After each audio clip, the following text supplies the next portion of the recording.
One day, Quacker was thinking. That's right, thinking. What am I going to play?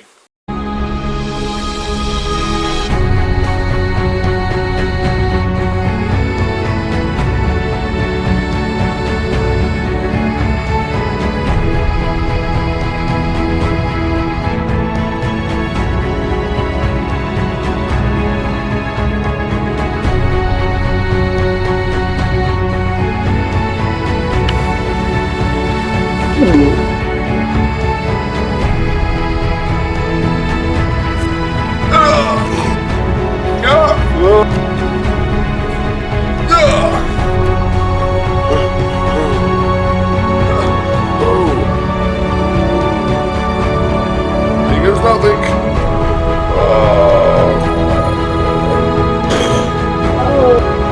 I know, I'll play this instead.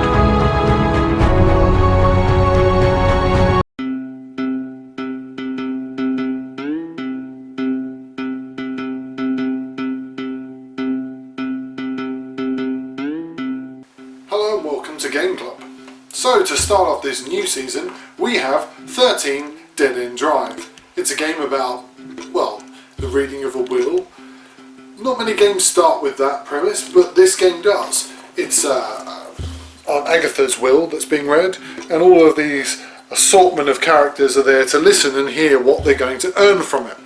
The problem is that seemingly everyone's out to get everyone else, and the last person standing, effectively, who gets out, wins, kind of. It's a game by MB and Milton Bradley. But was originally produced by Hasbro. It features a slightly dodgy looking cat, a rather disturbed looking maid, and a butler who may not just be sniffy but also might be stabby. Join us as we review and show you the game. So with the classic games, we're going to look at them from a different angle. Instead of exactly running through an unboxing, which makes little or no sense, we'll talk about the game itself and where its inspiration came from, but also possibly what we think of it. So this is 13 Dead End Drive, and I'm just going to open up the box and show you. Obviously this is empty. If we look on the back, we've got a scenario of how the game will look, and it's from MB Games, who anyone who knows MB will know that they are a well-known and well-resourced game company, but this is one of those games that is completely different from many of the other games that are around at the time, and slightly similar in some respects. Similar because it has these trap functions, which we'll talk about in a minute. Completely different because the mechanics of it are that you're effectively playing other people's players to bump them off. In 1994, Hasbro released this version of 13 Dead End Drive. MB at the time had already released a series of games with these kind of additional features, which if we flip the box over we can see here. They are the traps,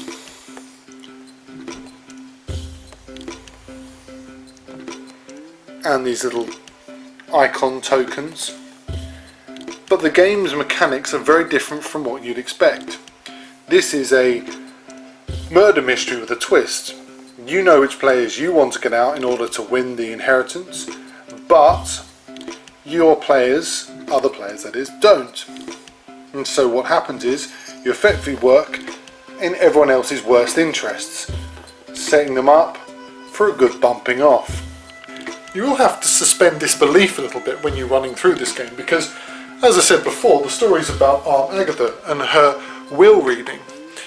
These are the accumulated vestige of her family. Some of them, well, people who are sisters, for instance. Some of them are oddly linked by being her chef or her butler, and others are a cousin or some other derivation of weirdness that's kind of familial links that mean that they're in for a little bit of the will themselves. Now, the interesting thing is that the game itself takes on the premise of other games. For instance, Ghost Castle, which was made in 1985. This game was made in 1994. And as you can see, you have all assortments of death giving items, such as a dodgy bookcase, a chandelier that certainly wouldn't pass health and safety, and a stairwell that allows for, well, whoopsie daisies, as well as a knight just over here that may just end up squishing and splashing and smoshing you into the ground. Nice. Problems are that the game itself is rather odd.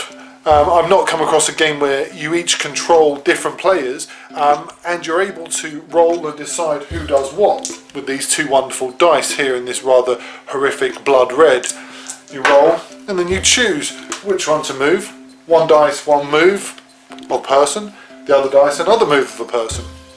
You get these little cards here and each of them gives you a different character, and as we pull off each of these in turn, we find out who's in for the next share. So for instance, the fortune teller is about to make it big. She's about to be effectively minted. That said, the game also has a very odd situation with this detective here who's slowly but surely menacingly making his way up this path until he gets to the front door, in which if you're the face in the crowd, you're going to, well, do alright out of it. If however you're not, then, well, you've lost out. But the interesting part about the game is the fact that it's really kind of an absurdity of murder, death and kill. Yes, I do say MDK exactly like you would expect from Demolition Man. But the reason why I say MDK is very simple. Because literally the game's premise is murder, or commit death against other people, or literally kill other people. That's it. If you get to here and you get out, you win. As long as your face is up there. If you don't, well then you lose. And this detective oddity, if he comes along, knocks on the door, then whoever's there wins. As I said before, strange enough. The other component of this game is this. These are cards which each character will hold on to, not that one, that's blank, and they will tell them what they can do.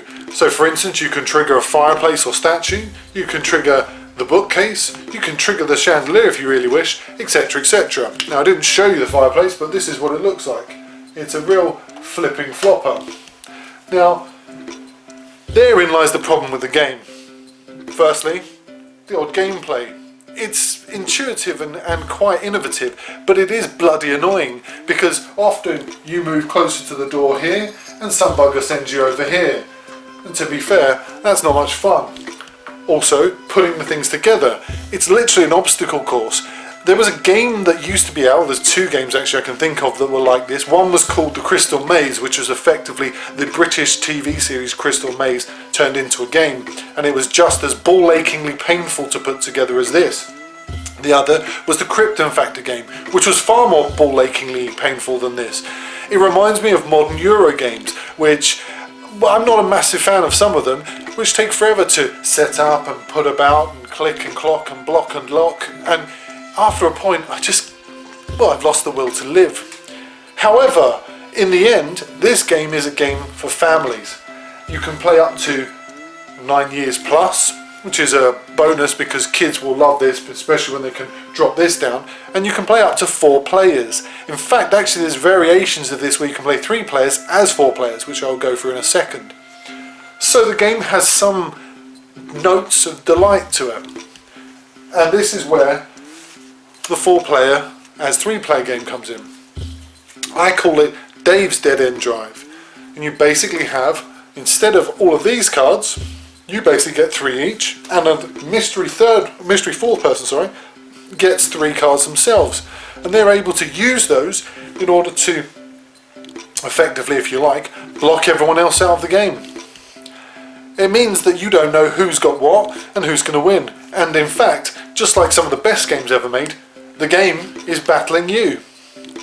That said, however, in the end, 13 Dead End Drive is a game for, well, children, some adults with slightly sadistic bents, and people who enjoy putting things together as if they're trying to build some form of crazy contraptions. But has it lasted? Well, I'd like to think it has, actually.